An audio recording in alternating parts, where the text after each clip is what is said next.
So student, बात करेंगे अब इमेज फॉर्मेशन के लिए जो रूल्स यूज किए जाते हैं उनके बारे में। तो ये 4 गोल्डन रूल है जिसकी हेल्प से आप इमेज फॉर्मेशन कर सकते हैं, इमेज को बना सकते हैं। स्फेरिकल मिरर के लिए ये 4 रूल्स अगर आपको आ जाते हैं तो आप लोग इमेज फॉर्मेशन के जो आपका क्वेश्चन है उसमें कहीं भी नहीं फंसोगे। आपको आराम से जितने भी जो इमेजेस है वो आपको अच्छे से बनानी आने लग जाएगी। ओके स्टूडेंट, तो इसको अच्छे से अपन स्टडी करेंगे। ध्यान से इस वीडियो को देखना ताकि आपको इमेज फॉर्मेशन में कहीं भी कोई दिक्कतें ना आए। ओके स्टूडेंट, तो स्टूडेंट स्टार्ट करते हैं इसे। पहला जो रूल है वो क्या है आपका कि incident rays parallel to principal axis. कि जो इंसिडेंट रे है वो प्रिंसिपल एक्सिस के जब पैरेलल होती है तो उसके बाद क्या होगा। तो भाई देखो, तो ये आपका क्या है, ये आपका कोई कॉनकेव मिरर है। ये क्या आपका कोई कॉनकेव मिरर, ठीक है जी, ये आपका है कॉनकेव मिरर। इस लाइन को अपन क्या बोलते हैं, प्रिंसिपल एक्सिस। ये क्या होती है, प्रिंसिपल एक्सिस होती है। तो बेसिकली अगर कोई लाइट रेज क्या है, प्रिंसिपल एक्सिस के पैरेलल है, क्या है आपका प्रिंसिपल एक्सिस के पैरेलल होती है, तो आफ्टर रिफ्लेक्शन वो क्या होगी, आपकी फोकस से पास होती हुई जाएगी। इस पॉइंट को अपन क्या बोलते हैं, फोकस। तो क्या होगा, फर्स्ट रूल क्या है कि when incident rays parallel to principal axis after reflection it is passes through focus. जब भी कोई पैरेलल रेज, पैरेलल किसके हैं, प्रिंसिपल एक्सिस के, यानी कि जब भी कोई इंसिडेंट रेज प्रिंसिपल एक्सिस के पैरेलल होती है तो आफ्टर रिफ्लेक्शन वो फोकस से पास होती हुई आपको दिखाई देगी। ओके जी, ये तो हो गया आपका फर्स्ट। अब बात करते हैं सेकंड की। सेकंड में क्या है, तो भाई देखो, वापस अपन मिरर बना लेते हैं। कॉनकेव मिरर के बारे में बात कर रहे हैं अभी, ठीक है जी।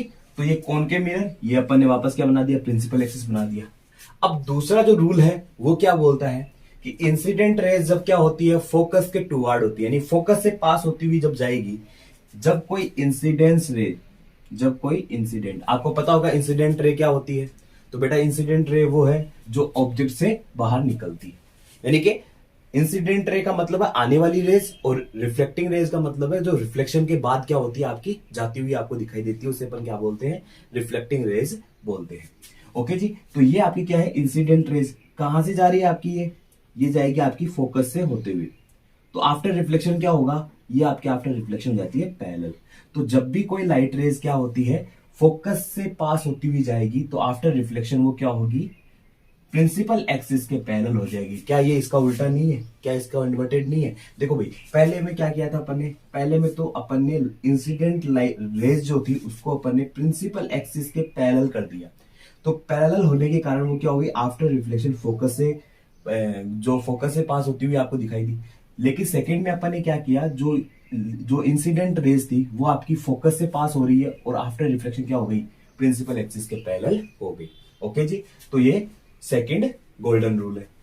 थर्ड जो गोल्डन रूल है वो क्या है आपका, कि ये तो आपका क्या है, जैसे कि ये तो आपका वापस वो हो गया कॉनकेव मिरर, ये आपका प्रिंसिपल एक्सिस। देखिए भाई, प्रिंसिपल एक्सिस क्या होता है, सेंटर ऑफ कर्वेचर क्या होता है, फोकस क्या होता है, फोकल लेंथ क्या होती है, ठीक है जी, ये आपको आना चाहिए। रेडियस ऑफ कर्वेचर जो है वो क्या है, ये सब आपको पता होना चाहिए, ताकि क्या है आप लोग अच्छे से इस चीज को कवर कर सको।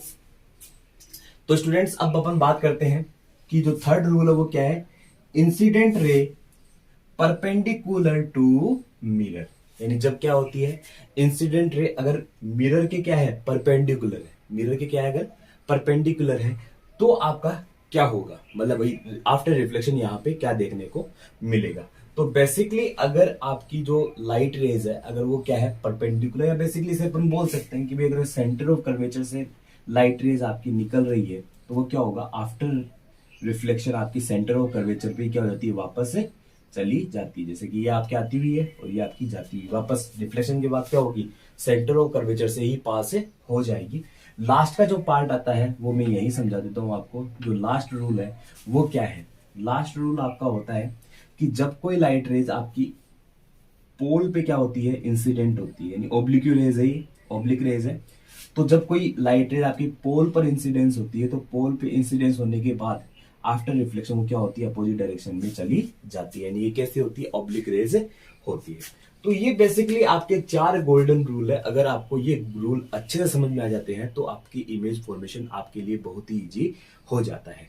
ओके जी, अभी अपन ने इन गोल्डन रूल्स की बात की। अब इन्हीं गोल्डन रूल्स के बेसिस पे इमेज फॉर्मेशन के बारे में बात करेंगे कि भाई इमेजेस किस तरीके से तैयार की जाती है। अगर आपने ऑब्जेक्ट को इन्फिनिटी पे रख रखा है तो उसकी इमेज कहां बनेगी। अगर आपने ऑब्जेक्ट को सेंटर ऑफ कर्वेचर से थोड़ा सा पहले अगर आपने रख रखा है तो आपकी इमेज कहां बनेगी।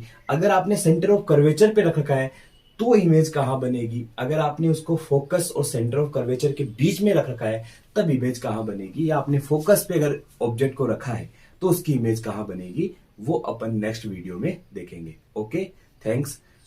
अगर आपको ये टॉपिक अच्छे से समझ में आया है तो इस चैनल को लाइक करें, सब्सक्राइब करें और ज्यादा से ज्यादा इस चैनल को शेयर करें, ताकि आपके साथ जो और स्टूडेंट्स हैं उनका भी फायदा हो सके और इस कोरोना काल में जो आप स्टडी नहीं कर पा रहे हैं उसको अच्छे से आप कंटिन्यू कर सके। ओके बच्चों, थैंक्स, गुड बाय।